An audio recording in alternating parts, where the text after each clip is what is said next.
All right. Hey, everybody. I hope you're having a good Thursday so far. We've had some great weather this week, but we're excited that you're tuning in at your home or your office, wherever you're at, to let us tell you about Acumen if you don't know who we are, and also getting into the topic of identity management. So, we're really excited if this is your first time joining us for a webinar. We've done I don't know, maybe three or four of these so far since the pandemic hit. So we're excited to keep moving forward doing these. At the end of the webinar, definitely let us know your feedback, any questions that you have. But we're super excited to have you all join us today just to go over some features in the webinar. So if you have the Livestorm app or web page pulled up on your desktop, you will see some options for chat, some options to enter questions. So definitely utilize those features. Feel free to chat anything, any comments that you have to make, any questions that you have. I'll be able to see those and pass those along to Sunny and Keith. And let us know. Send us a message if you're having any issues accessing any of these things or getting any of it to work. So I am now going to turn it over to Sunny, who'll give you a little overview of Acumen. Awesome. Thanks, Kaylin. Hey, like Kaylin said, we are excited to talk about this topic because it comes up quite a bit in conversations with clients, prospects, and even other IT people when it comes to directory services questions and stuff. So it's an interesting topic. Um, anyway, quick introduction on Acumen, and I'm Sonny Clark, CEO of Acumen Technology, along with Keith Mounty, our business partner. And although we just founded this company 4 years ago, we've been in this business. Keith and I have been together for over 20 years in IT, and a lot of that with banking as well. So we've been doing this for a long time. We like it.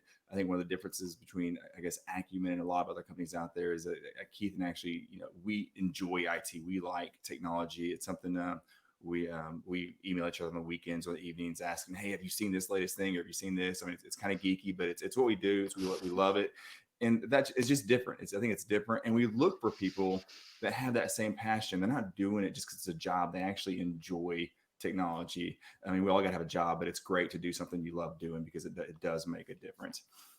So there are a lot of IT service providers out there, and we founded Acumen. We said, hey, let's create a company that focuses on security and strategic technology versus just being IT support. And that is what we are trying to found here at Acumen, and have fun doing it at the same time. So that's just a short bit about us, and we will get started and talk about identity management and what it is. Um, Here we go. So here's the agenda. I won't go through the whole thing. I'll just start by covering, Keith is going to kick it off on what is identity management, and go into that topic. All right. So yes, identity management. So overall, identity management is just the process of keeping track of who's who on the network. What are the different user accounts, passwords? It can be other information as well, phone numbers, email address, other directory information. Um, you can go on to the next slide there. So the problems you can see there, we all have too many usernames and passwords. I think we can all relate to this. And nowadays also with multi-factor authentication, you've got even more problems where you've got MFA on top of these identities, and creates even more problems when you're having to keep track of multiple tokens or different single sign-on instances, or not single sign-on, multi-factor instances. So as far as what is single sign-on, because that is a question we get a bit. And actually, my wife asked me one day, she was signed up for some website, and she said they want access to my Google account. Is that okay? I'm like, yes, please use your Google account. That's better than creating another account, because we get asked a lot. Is that okay?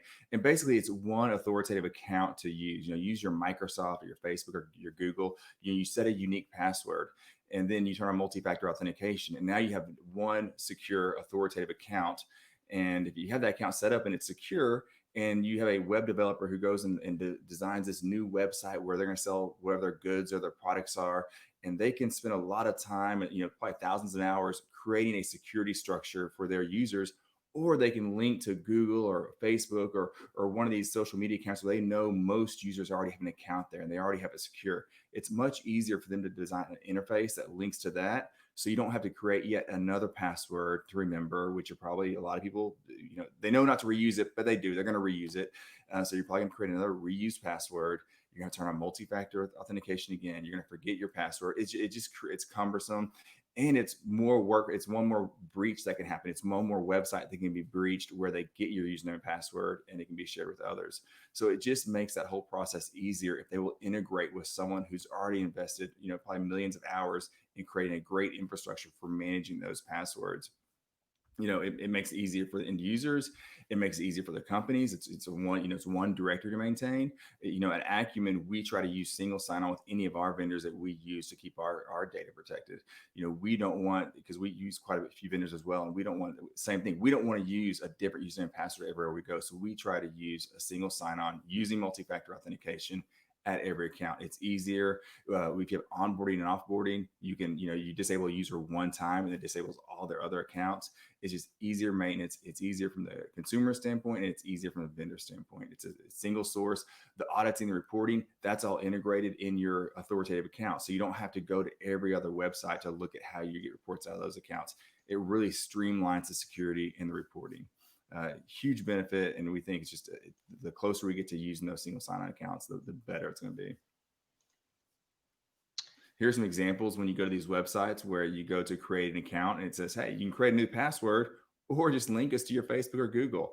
It's just so much. And again, it's important though, if you link to those accounts, that you have multi-factor authentication turned on. So you're not just linking to an unsecure account, you're making those accounts as secure as possible. And then you're using those to authenticate to other websites. And here's some just examples of how you do that. And people are doing it. And I think we're going to see it more and more down the road. So is it secure? This is the question that a lot of people have with dealing with these single sign-on systems. You could say, I don't want another company knowing my Google account information. But the thing to understand is that the companies that are relying on the single sign-on service like Google, they never know your actual password. All that they do is they kind of point to Google as the authority to say, is this the correct password for Keith Mounty? And Google sends that information back over to the requesting website and says, yes, I've confirmed that's his correct password. That's Keith Mounty. So you're never actually sharing your information with that other source. Your Google username and password is completely secure. Google never passes that on. It's simply relying on that third party to authenticate or authorize you. I was trying to think about a good analogy for this in day-to-day life, and the best I could think of, it doesn't quite hold up completely, but you know how we use our driver's license or our social security number for a lot of different things in our lives. Maybe you're trying to, buy alcohol and they want your ID. It's kind of that store relying on a third party. In this case, the state of Tennessee issues these driver's licenses and authenticates that yes, I'm over 21, and that store relies on that. They don't have to confirm that themselves. They rely on that third party. I'm never actually sharing any of my information with them. They rely on that third party. Similarly, social security numbers, it really doesn't take the analogy far enough, because of course those are just kind of the identity. It's not the password along with it, but it's sort of like that, where you're just looking to that third party to authenticate or authorize the person. And I'll get into kind of the differences there, but you're never actually sharing that information. The examples here that you had in the previous slide, whatever it was, Spotify, they will never know your Google password. So overall, what we're appealing to people to do is look for ways to use this in your business. We all have password overload. There's way too many passwords. It's too complicated to onboard people and offboard people, like we were talking about earlier. And I would say that the issue is look for this when you're making choices with platforms for your business. We at Acumen, we are intentional when we're looking for a new service. We want to make sure it supports single sign-on. We have way too many logons already. Now, random services, they might not support it. If they're random ancillary sites, there's always going to be various ones that you have to maintain separate passwords for. But at Acumen, all of our core software, for example, our email, of course, our logons to our computers, our ticketing system, our remote management monitoring tools for our clients, our documentation system, our golly, so many other things, our security training, our email filtering, all of these platforms are integrated into one platform, into one identity. Anyway, more and more with web-based apps, it's very, very common. I'd say if you're picking something that's web-based, it ought to support single sign-on. It's more difficult with local apps for sure, but even those apps are beginning to support that in more ways. Anyway, oftentimes, unfortunately, these apps sometimes make the more advanced security features a premium feature. It's really frustrating. I hate to see that. On a lot of different plans, getting the SSO option is a premium feature, but it really does help a lot. So look for that when you're evaluating software. Look for your current vendors. Look into whether they support single sign-on. And I think you'll find in a lot of cases, especially for web-based things, they probably do. And you could probably integrate that with something you already have, Active Directory or Azure Active Directory. We're about to dive into all those technical details here next. And Keith, on that point, you mentioned the security. Keith's referring to what we were looking at one just the other day, and I think one plan was $200 a month, and for $295 a month, you got multi-factor authentication, single sign-on. And you're right, it's frustrating that they would charge you more to make it secure when that should just, it's like, I don't know, it's like buying a house and they say, oh, do you want locks on the door? If you want locks, that costs extra. Just, it doesn't feel right. So push back on those things too, and say, hey, why can't it be secure? Yeah, might be negotiable. Yeah, absolutely. There's actually a directory. There's oh, I don't have it offhand. I wish I could have looked it up and linked it.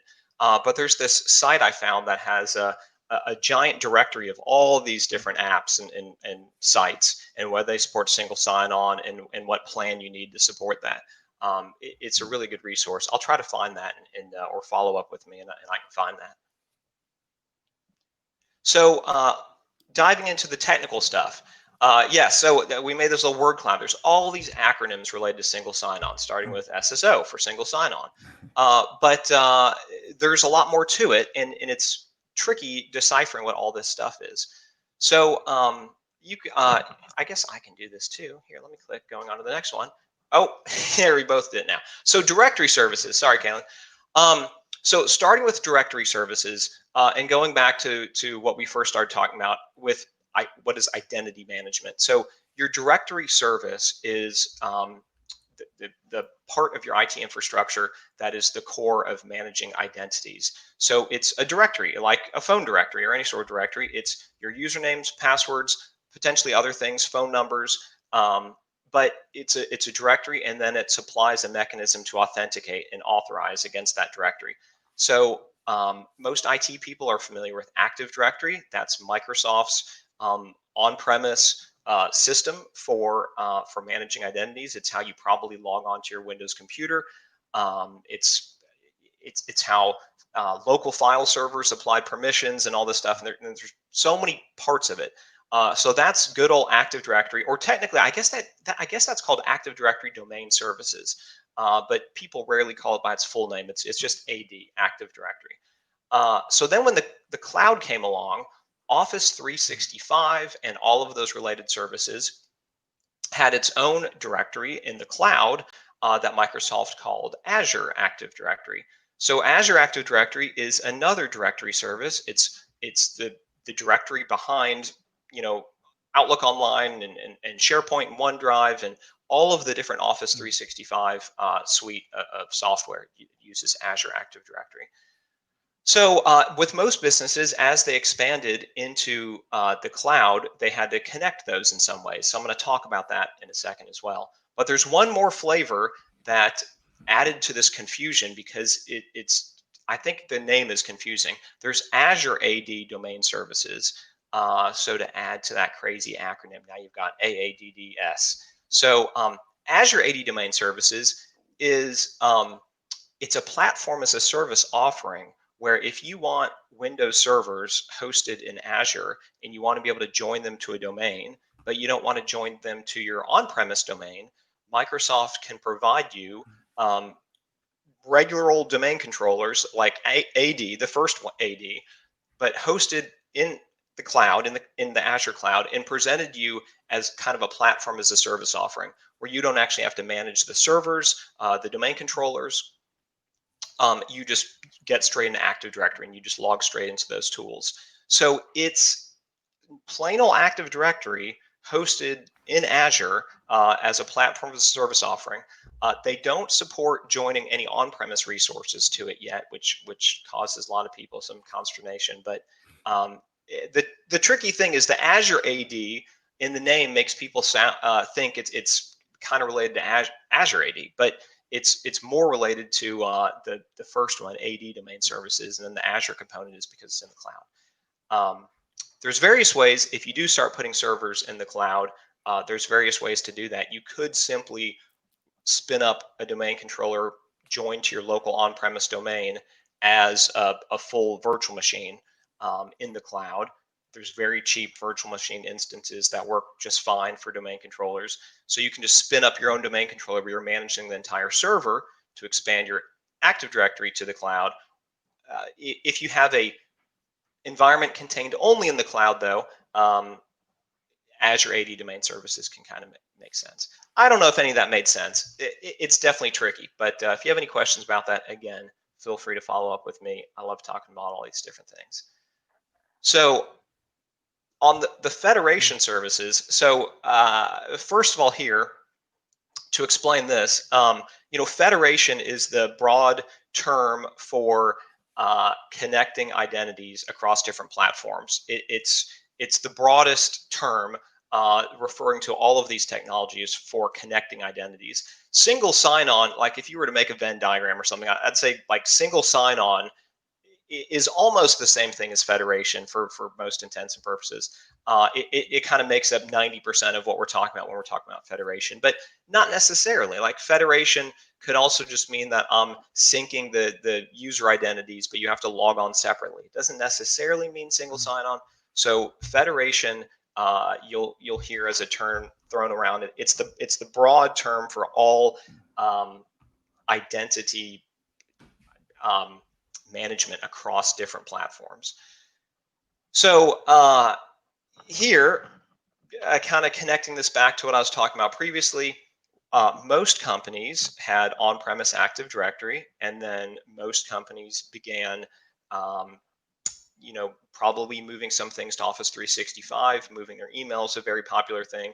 So now you have Azure Active Directory, whether you like it or not. That's the directory behind those Office 365 services. So you're going to want to connect your on-premise Active Directory with Azure Active Directory somehow. And there were two ways to do that. Active Directory, so let me start by saying on-premise Active Directory does not natively have a way of supporting other third-party integrations. It doesn't natively support, other third-party things integrating it for single sign-on or federation. Basically, there wasn't the concept of federation built in. So Active Directory Federation Services is the component that bolts on to Active Directory that does allow for federation. It opens up the protocols that I'm about to talk about next to allow Active Directory to federate, to talk to other identity management systems or other directory services. So Active Directory Federation Services was one way to do that. You could tell Azure Active Directory, point to my on-prem Active Directory for authentication of people in the cloud. The downside with that is that it does require your on-prem domain controllers to be up and running. It creates a dependency on that. It's not native in the cloud anymore. But Active Directory Federation Services can be used to integrate with all sorts of things, not just Azure Active Directory. You could connect your Dropbox to it, or your Adobe accounts, or whatever it might be out there. Hey, Keith, I did get a question real quick. Just wanted to relay that to you. So this attendee asked, could we use Active Directory Federation Services to allow users from both banks to collaborate Teams, for example, prior to allowing the separate domains to trust each other. And this is saying, I think they're implying if their bank acquires another bank, is that possible? Did you say for Teams, for Microsoft Teams? Yeah. So yeah, I'll reread it. It was a lengthy one. So they said, if my bank acquires another bank, could we use Active Directory Federation services to allow users from both banks to collaborate in Microsoft Teams, for example, prior to allowing the separate domains to trust each other? I think there's native ways in Azure Active Directory to connect the Teams domains. I don't think ADFS would apply in that particular situation. And Keith, like right now, we have conversations with other people's with their teams organizations that are outside our organization. Is that what you're talking about? Like you can just open it Yeah, up I to think other- Teams natively supports Mm-hmm. connecting, to different tenants. Microsoft calls it. Awesome. Thanks. Yeah. Sorry. Anyway, whoever that was, again, welcome to follow up with me when we talk about the best way to accomplish that. So hopefully I'm not getting too in depth here, but Azure Active Directory Connect basically is another way of connecting Active Directory to Azure Active Directory, but it actually synchronizes the passwords. It synchronizes the password hashes, so it's secure. It's not the actual passwords. So it's another way of connecting those two directories. This is the more common way because it doesn't create a dependency on the on-premise Active Directory, because it synchronizes, and Office 365 is able to log people on independently of whether your on-premise infrastructure might be offline or disconnected. And you can go on to the next slide. So the different standards. Single sign-on I talked about, that's basically the majority of what we're talking about when we talk about federation. We're talking about these different directory services talking to one another so that you have a single logon experience.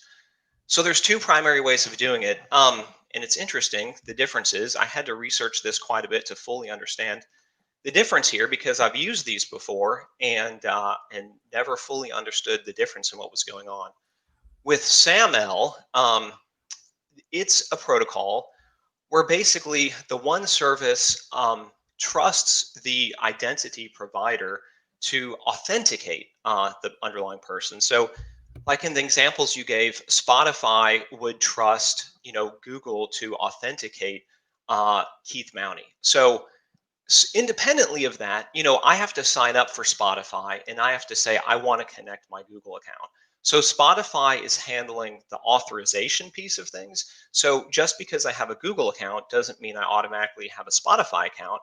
I have to sign up for Spotify, but then I connect my identity and I say, I want to connect and sign in using my Google account. So Spotify has independently put my username in their directory service and said, okay, Keith has a valid account, but I don't have a password for Keith. It kind of writes down in its directory, I'm going to use Google to authenticate him. So in lieu of a password, it just says, hey, go ask Google. So Spotify in that example would use Google to authenticate me as being Keith Mounty. So it doesn't know my password, it looks to Google. So SAML is an authentication protocol for single sign-on where, and that's, in most of the examples that we talk about, that's probably what it's using. It's SAML. So all the things I talked about that Acumen uses earlier, like our documentation management system, we use a product called IT Glue. We have to set up new users. If we hire a new engineer, we still have to go into IT Glue and add them as a user there, but we say for their password, this is an Azure Active Directory account. So it's relying on the other system to authenticate them, but I've still authorized them in the system. So the interesting distinction with OAuth, it's funny, the name is just OAuth, and I thought it stood for Open Authentication, but I learned it actually stands for Open Authorization. And the distinction between authentication and authorization is tricky to explain, so I'm going to try my best.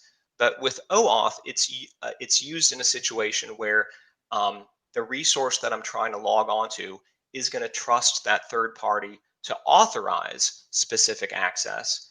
And the example that was given that clicked with me is that when you install some app on your cell phone, and it pops up and asks, do you want to allow this app to have access to your contacts? The phone itself is probably using OAuth to create that experience where you don't have to you don't have to sign in. I use an iPhone, but if you use an Android, you might have your Google account on there, whatever. I've got my Apple ID, so I've signed into my phone with my Apple ID, but I don't have to give that application access to my Apple ID at all. I've got my own separate logon to that app, but when it asks, do you want to give access to contacts, and I click allow, I am passing back an OAuth token to that app saying, yes, it's authorized to access the contacts. So in that case, I guess let me back up and say there's two different ways of looking at this. You've got the resource you're trying to access. So is the resource that you're trying to access going to look to that third party provider to authenticate the user, or is it going to trust the third party provider to authorize a user? And you know what? I think I said something backwards earlier. The resource in my example is the phone's contacts, and the phone's contacts. I can. I'm sorry. It's complicated. If it were easy, it is. no. If this were easy, no one had. I mean, that's why it's. I mean, Keith, just tell me because it's hard. It's a complicated. Yeah, it's tricky. I'm afraid I'm mixing up my analogy here, but basically, if you're relying on the third party to provide authorization to a resource, it's probably using OAuth. If you're relying on the third party to authenticate the person, it's using SAML. For all intents and purposes, day to day, it probably doesn't matter. They're both protocols that ultimately allow us to have a single sign-on experience where you're not separately logging on to two different systems to provide access to a resource. And let's see. That's it. Sorry for stumbling on that. It is tricky. It took me a few different diagrams. I didn't want to share them all because they were extremely complicated, showing all these different arrows of the different steps between the difference between an authentication process and an authorization process. But I guess, well, to try to clarify one point, in the authentication example, Spotify had to already choose to authorize my user account. In the authentication example, it's going to say anyone who is authenticated by the system, I'm giving them access. So anyone that I authenticate to have access to my contacts, it's giving access. So is the token just authenticating someone that already had to have authorization to a system, or does the token itself mean they're authorized, just give them access to that resource? Again, it's probably a fine distinction that's lost on day-to-day use of the protocols, and either one can be used to accomplish a single sign-on experience. So I think I've beat that to death. Hopefully I've made it clear as mud, and I'll turn it over to you, Kayla. Yeah, well, I do have two more questions for you. So okay, wonderful. Maybe I can redeem myself. You're not quite done yet. So this one, and I apologize if I butcher anything in this question. How do I decide whether to use Microsoft SSO versus a third-party platform like Okta, spelled OCTA, to allow SSO between my applications? So that's a good question. I think I tend to see these cycles repeat. Microsoft is typically slow to the ball game with a lot of things, and this cycle always repeats itself. My short answer in the end is I would use Azure Active Directory at this point in time. I think earlier on, Azure Active Directory didn't support all the integrations that Okta did. So a third party came along. Okta is its own identity management platform, and it has a ton of integrations. They worked very hard at integrating all these different services, including Azure Active Directory. So Okta could become your single authoritative source that everything federated to. And it filled a good niche, because early on Azure Active Directory wasn't mature enough. It didn't support all the different integrations that Okta did. So these other companies, they kind of get out ahead. They fill that gap where Microsoft is a little bit slow to the ball game. So a lot of companies used it. Very good product. But if you don't have it already, I think I haven't yet seen a use case. I'm sure there are. I'm sure there's some cases where it would be valuable, but I've seen more people migrate away from Okta because it's an additional expense. More and more, Microsoft is very good at just bundling things in and just getting you into their ecosystem. And I know I sound like this Microsoft shill sometimes, but I'm just taking the path of least resistance when I make these choices. And right now, you can probably do all the integrations natively directly with Azure Active Directory, which is a directory you already have that you're already paying for, and they've made more of the features included in the base level subscription, where you used to have to pay a premium subscription. They've now included these custom third-party integrations as part of their base subscription. So again, Microsoft's a little slow. People on Okta might want to stay on it, might not be worth the pain of migrating. But if you don't have either one yet, I'd really take a hard look at, can you just do it all with Azure Active Directory? Okay, and then the other question that I got was, is Microsoft or Google MFA more or less secure than older technologies like RSA tokens? I'd say they're the same. I mean, RSA tokens are very secure. It uses the same underlying mechanism. I mean, in all of these cases, I guess the caveat with the newer ones, it's only as secure as that underlying. It's usually presented as a QR code, and that QR code basically provides the seed for the pseudo random number generator. And I've seen instances where people save that QR code to be able to set that back up again. Some systems prevent it from being reactivated again, but it's a mechanism built into the end application. Like ultimately that token is your second password. So anyway, so if you save that, that's bad, and you can definitely undermine the security behind a Google or a Microsoft authenticator token, the soft tokens. But as long as you take a picture of that QR code and let it be gone forever, I think it's the same. The RSA tokens, you never see it because it's just hard coded into that token. But it's definitely a lot more expensive and less. I've got like 20 different tokens in my Microsoft Authenticator app. So So, you're saying I don't definitely. save the code. I mean, saving that code is equivalent of writing down your password down. Don't save it. When you use it as a That's right. one-time and That's forget it. right. I mean, the whole mechanism behind these one-time passwords, you've got this seed, and you've got, time is your other variable that feeds into this pseudo random number generator to make those 6-digit codes. But if you save that seed, anyone else can generate that code. So you don't want that QR code leaking out to someone. That's very, very important. You take a picture and get rid of it. Anyway, another Keith, I random. think what you're saying might confuse people. You're not saying literally take a picture. You mean just scan it with your camera. Yeah, usually I mean, right. You're not saving a picture. Yes, you're not saving a picture. Sorry, I'm misspeaking there. You're probably, the most common way of setting up those codes is for it to display the QR code in your Microsoft or Google Authenticator app. Says scan it. You hold the camera up. It loads into the app. So no, don't actually take a picture of it. Scan it with the app is what I mean. Thanks for correcting that. I'll also add another tidbit. With most of these services, they allow you to set up that MFA token a few different ways. I guess we're a little bit off topic, but it's sort of related. The more that you federate to this one identity, the more important that single identity is. So I guess it relates in that way.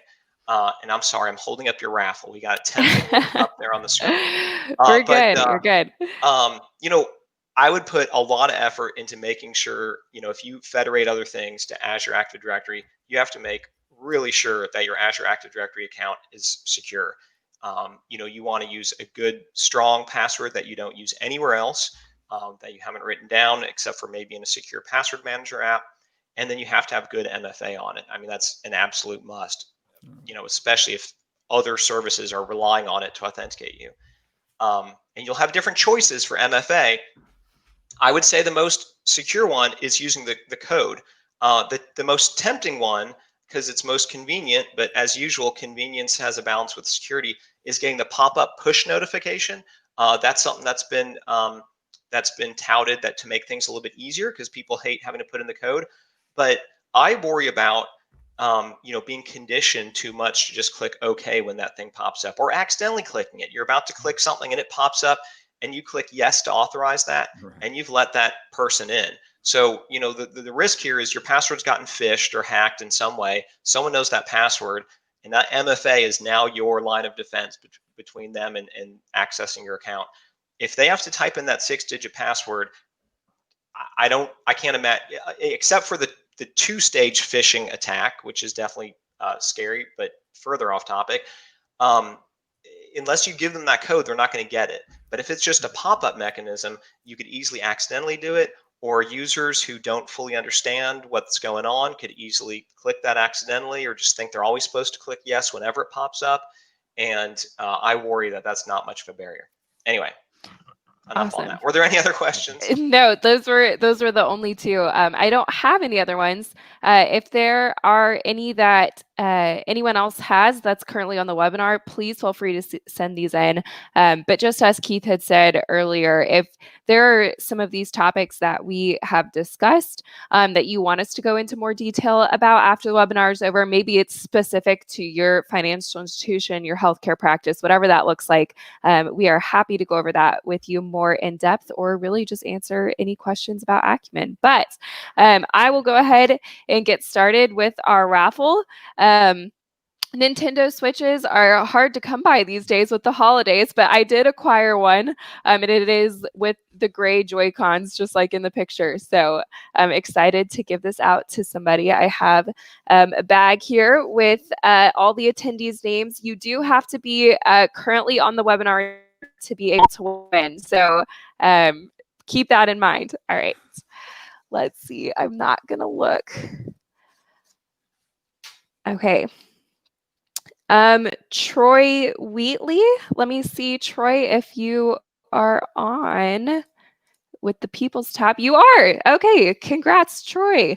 Very exciting. We will get with you, Troy, on getting this Nintendo Switch to you. He just messaged, I'm here. Okay. Awesome. I'm here. Well, congrats, Troy. Yeah, we'll get with you on getting this to you. Thank you all so much again for attending. We will continue to do these, continue to give out some cool prizes at the end, maybe provide lunch again like we did a few months ago. So keep attending these. Please feel free to send in any feedback, questions that you have about anything we've gone over. And we will see you all next time. Awesome. All right. Thanks, everyone. Appreciate you being here. Thank you.